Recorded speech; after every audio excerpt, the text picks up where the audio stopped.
하나님 아버지와 우리 주 예수 그리스도를 쫓아 은혜와 평강이 오늘 모이신 여러분과 함께 하기를 바랍니다.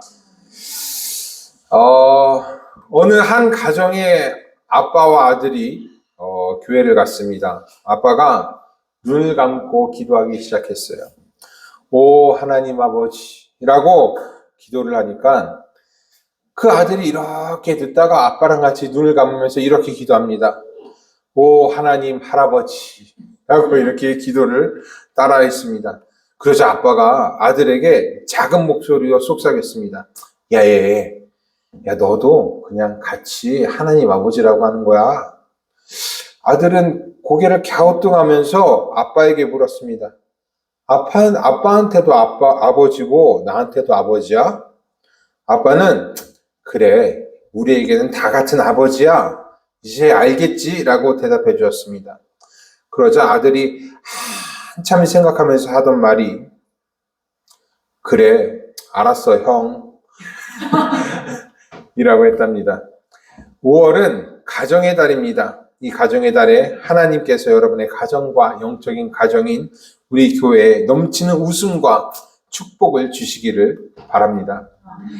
오늘의 복음서는 예수님께서 부활하신 후 세 번째로 제 아들에게 나타나신 일을 기록하고 있습니다. 이 세 번째 만남에서 예수님께서는 제 아들에게 두 가지 일을 행하십니다. 하나는 밤이 새도록 물고기 한 마리 못 잡은 제 아들에게 그물 가득 물고기를 잡게 하신 일이었고, 다른 하나는 제자들에게 조반 아침 식사를 차려준 일이었습니다. 이것이 오늘의 복음서의 내용 전부입니다. 오늘의 복음서에는 특별한 교훈이나 가르침은 없습니다.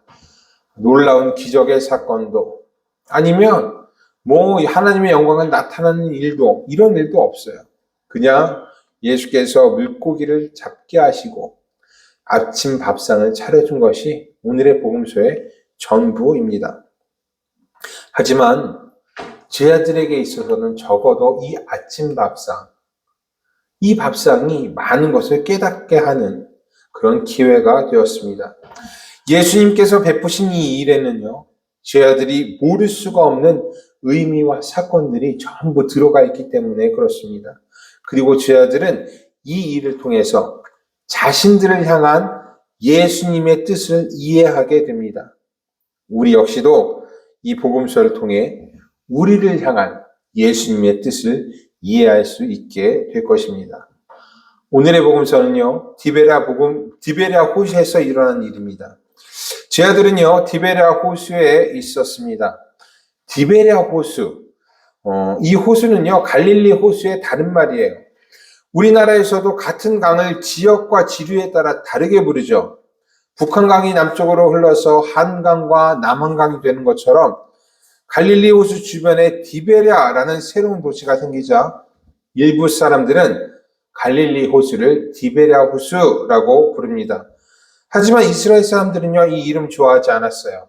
왜냐하면 디베랴라는 이 말은요, 분봉왕 헤롯이 로마 황제의 이름을 따서 만든 것이기 때문이에요. 그리고 분봉왕 헤롯은 이 디베랴라는 도시를 만들고 황제에게 도시를 바칩니다.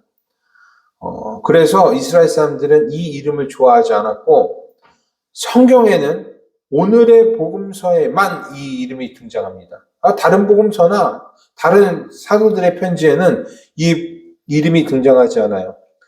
그럼에도 요한복음의 저자가 이 이름을 사용한 것은 이스라엘 사람들뿐만 아니라 이방인들, 그러니까 이스라엘에 대해서 잘 모르는 다른 민족들의 이해를 위해서 사용한 것 같습니다. 그러니까 다른 민족들은 이 갈릴리 호수를 디베랴 호수라고 불렀고, 이스라엘 사람들은 그렇게 부르기가 싫어서 갈릴리 호수 또는 구약부터 내려오던 게네사렛 호수라고 불렀습니다. 여하튼 디베랴 호수는요, 갈릴리 호수의 다른 이름입니다. 제 아들은 예수님께서 자신들하고 함께 있지 않자 이 디베랴 호수, 그러니까 갈릴리 호수로 나아갑니다. 그리고 자신들이 가장 잘하고 가장 익숙한 일을 해요. 그 일이 무엇이죠? 예수님 만나기 전부터, 예수님 제자 되기 전부터 계속 해왔던 그 일. 어업을 하는 거예요. 고기 잡는 일을 합니다. 이 일에 앞장선 사람이 바로 베드로였어요.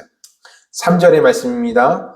시몬 베드로가 나는 물고기 잡으러 가노라 하니 그들이, 제자들입니다. 그들이 우리도 함께 가겠다 하고 나가서 배에 올랐으나 그날 밤에 아무것도 잡지 못하였더니. 제자들은요, 그 베드로를 따라서, 그리고 베드로도 물고기를 잡으러 갑니다. 어쩌면 이 선택은요, 사람이 할 수 있는 굉장히 좋은 선택이었을지도 모릅니다. 자신들이 할 수 있는 것 중에 가장 잘할 수 있는 일, 그리고 가장 익숙한 일이었기 때문입니다. 예수님도 안 계시고 자신들을 이끌어줄 무엇도 없습니다. 경제활동을 위해서라면, 그리고 이 세상에서 먹고 살기 위해서라면 물고기 잡는 일이 누구보다도 편한 사람들입니다. 그래서 그들은요, 한밤중에 고기를 잡으러 나갔습니다. 그리고 그날 밤 제자들은 자신들이 가장 익숙하고 가장 잘하는 일에서 큰 실패를 경험하게 됩니다. 물고기를 단 한 마리도 잡지 못한 것입니다. 물고기를 한 마리도 잡지 못한 제자들이 어떤 생각을 했을까요? 야, 오늘 운때가 안 맞았어 라고 생각했을까요? 아니면 예수님 따라다니다 보니까 실력이 다 죽었네 라고 생각했을까요? 그들이 어떤 생각을 했는지는 쓰여져 있지 않아서 잘 모르겠습니다. 하지만 그들은요, 고기를 잡지 못해 실망했을 것이고 자신들의 상황에 대해 불안해하기 시작했을 것입니다. 예수님도 안 계시고 고기도 잡히지 않습니다. 아무것도 되는 일이 없어요. 그리고 그렇게 제자들이 실망과 실패 가운데 있을 때 예수님이 제자들 앞에 나타나십니다. 그리고 물으십니다. 얘들아, 너희에게 고기가 있느냐? 예수님은요, 제자들에게 야, 니네 뭐 하고 있냐? 라고 묻지 않으셨어요. 정신 좀 차려라. 지금 니네 뭐 하는 거야? 라고 혼내지도 않으셨어요. 그저 제자들의 상황을 물으셨을 뿐입니다. 제자들이 자신들이 원대로 한 그 결과가 어땠는지를 물어보신 거예요. 그리고 알게 하십니다. 스스로 깨닫게 하시는 거예요. 제자들은 대답합니다. 없습니다. 없나이다. 제자들이 원대로 한 일, 자신들이 가장 잘하고 익숙해서 시작한 그 일 가운데서 제자들이 얻은 것은요, 단 하나도 없었습니다. 밤이 새도록 노력했지만 그들에게 이익이 되는 건 하나도 없었다라는 이야기예요.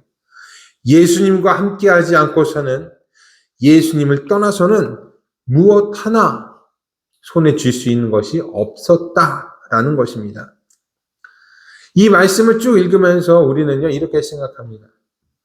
야, 그러니까 우리가 손에 무언가를 쥐기 위해서, 또는 우리가 이 세상에서 우리의 경제 활동을 하기 위해서는 그냥 예수님의 일을 해야 되는구나 라고 생각할 수도 있어요. 하지만 그런 이야기가 아니에요. 이 이야기는요, 세상에서 일하지 말라라는 의미가 아닙니다. 세상에서 일을 하되, 그리고 그 대가를 받되 예수님을 떠나서 하지는 말라라는 이야기예요. 예수님과 동행하라라는 이야기입니다. 보십시오.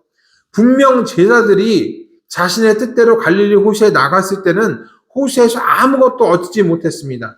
하지만 예수님이 그들 앞에서 서셨고 그물을 배 오른편으로 던지라라고 말씀하시자, 그리고 제자들이 그 말씀에 따르자 아무것도 얻지 못한 갈릴리 호수에서 그물을 들 수 없을 만큼 물고기가 잡혔습니다.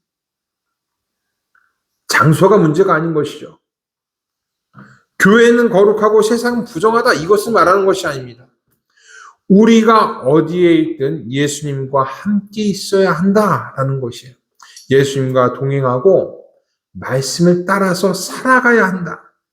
이것이 우리들의 본분이고 우리들이 지향해야 하는 것이다 라는 것을 오늘의 복음서가 말씀해 주고 있습니다.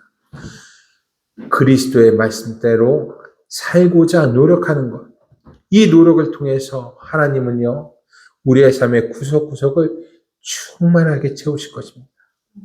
단지 경제의 문제뿐만이 아니에요.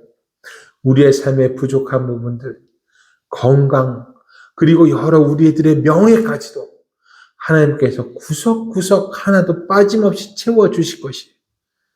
그러기 위해서는 우리에게 꼭 필요한 것이 있지요.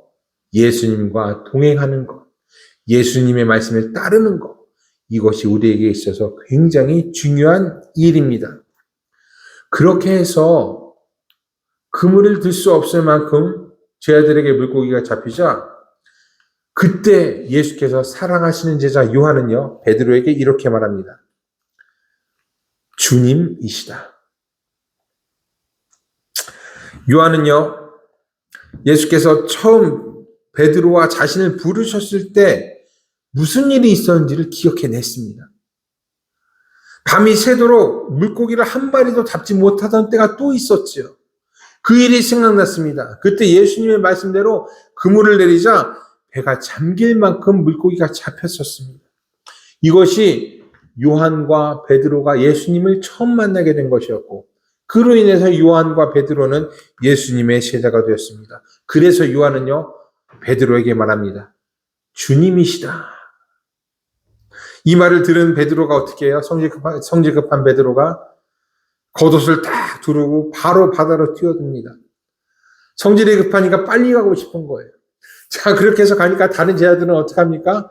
그래, 너는 헤엄쳐서 가라. 나는 배 타고 가겠다. 그래서 작은 배를 옮겨 타고 예수님에게로 갑니다. 그리고 그들이 전부 육지에 올라갔을 때 육지에는 숯불이 피워져 있었고 떡과 물고기가 준비되어 있었습니다. 예수께서 제자들을 위해 식사를 준비하신 것이에요. 밤새도록 수고한 제자들을 위한 예수님의 밥상이었습니다. 물고기가 가득 잡힌 것, 또 식사가 준비된 것, 제자들은 이 일을 통해서 무엇을 떠올렸을까? 자신들을 부르신 예수님, 그리고 부르신 제자들과 늘 함께 계셨던 예수님을 떠올렸을 것입니다. 그리고 깨달았을 것이에요. 내가 무엇을 해야 되는 사람인가? 내가 무슨 일을 위해서 하나님께 부름받은 사람인가? 라는 것을 깨달았을 것입니다. 제자들은 육의 양식만을 위해서 일해서는 안 됩니다. 부름받은 자들이 목표를 삼을 것, 지향해야 하는 것은 육체가 아니기 때문에 그래요. 예수님과 동행하고 말씀을 따라 사는 것이 우리 제자들의 길입니다. 그리고 예수께서는 제자들에게 이를 위해 자신을 기억하게 하셨어요. 물고기를 잡히게 하고 함께 식사를 함으로 제자들이 무엇을 위해 살고 무엇을 위해 일을 해야 하는지를 가르쳐 주신 것입니다. 제자들은 예수님과 함께 이 식사를 하면서 점점 많은 것을 떠올렸을 것입니다. 13절의 말씀처럼 예수께서 떡과 물고기를 주셨을 때는 더 많은 것이 생각났을 것입니다. 떡 5개와 물고기 2마리로 5,000명을 먹인 사건, 그리고 예수님께서 마지막으로 베푸셨던 최후의 만찬, 이 외에 성경에 쓰여지지 않았던 예수님과 함께했던 수많은 식사 자리들, 정말 많은 것들이 생각났을 것이에요. 그리고 이 기억들, 이 은혜를 생각하는 이 기억들은요, 제자들을 원래의 자리로 되돌려 놨습니다. 예수님 없이 그저 익숙한 거 하면서 세상에서 경제활동하면서 살아가는 것이 아니라 예수님과 함께 예수님의 일을 하는 제자가 되게 한 것이에요. 은혜를 떠올린 그 기억이 제자를 제자 되게 하였습니다. 가끔 우리도요, 이 세상에서 살면서 예수님 믿고 살 때가 있습니다. 너무나도 바빠서, 아니면 너무나도 마음이 아파서, 아니면 너무나 많은 일과 사건 등으로 예수님께 집중하지 못해서 우리 그렇게 살 때가 있습니다. 그러다 보니까 우리 교회 오면요, 말씀에 감동도 없고 신앙생활에 대한 기쁨도 없어요. 그냥 교회 왔다가 가는 거예요. 그리고 오로지 우리의 정신은 어디에 메어져 있어요? 말씀이 아니라 세상 일에 메어져 있습니다. 이로 인해서 여러 일들로 힘들어가고 지쳐갑니다. 그냥 누구도 나 도와주지 않는 것 같아요. 예수님을, 또 예수님의 말씀을 우리의 삶 속에서 찾아보기 힘들어지는 것입니다. 그리고 이런 일들은요, 생각보다 우리 삶 속에서 자주 일어나요. 이때 우리가 해야 할 일은 예수님을 기억하는 일이에요. 예수님께서 우리에게 베푸신 은혜를 기억하고 우리의 삶 속에서 만난 그 예수님을 생각하는 것입니다. 그리고 그 감동을 기억하는 것이에요. 제자들이 잡힌 물고기와 식사를 통해서 예수님과의 일들을 기억한 것처럼 우리도 우리가 경험했던, 여러분들이 경험했던 은혜와 감동을 기억해야 하는 것이에요. 그리고요, 기도하십시오. 우리가 예수님을 생각할 수 있게 해달라고 기도하세요. 그렇게 한다면 우리의 기억과 기도를 통해서 다시 예수님의 말씀이 들려지고 다시 은혜가 찾아오고 다시 감동이 찾아오게 될 것입니다. 예수께서 여러분에게 은혜를 기억하게 하시길 바랍니다. 예수께서 여러분들에게 잃어버렸던 말씀의 감동을 찾아주시길 바라요. 세상에 줄 수 없는 은혜가 여러분에게 임하기를 바랍니다. 그래서 우리 모두가 다시 제자의 길로 돌아가기를, 내일만이 아니라 그냥 세상에서 그냥 돈 벌어서 먹고 사는 것이 아니라 세상에서 예수님의 일을 하는 신앙인이 되기를 주님의 이름으로 축복합니다. 여러분, 예수님께서는요, 늘 우리를 예수님의 식사자리로 부르세요. 성만찬이 그 증거 아닙니까? 여러분, 성만찬을 통해서 예수님과의 식사를 기억하시고 그리고 그 안에서 여러분의 은혜를 회복하는 귀한 시간들이 일어나게 되기를 바랍니다. 우리 성만찬에도 여러분을 향한 은혜가 충만하기를 바랍니다. 모든 지각에 뛰어난 하나님의 평강이 그리스도 예수 안에서 여러분의 생각과 마음을 지키시기를 바랍니다. 아멘. 기도하겠습니다.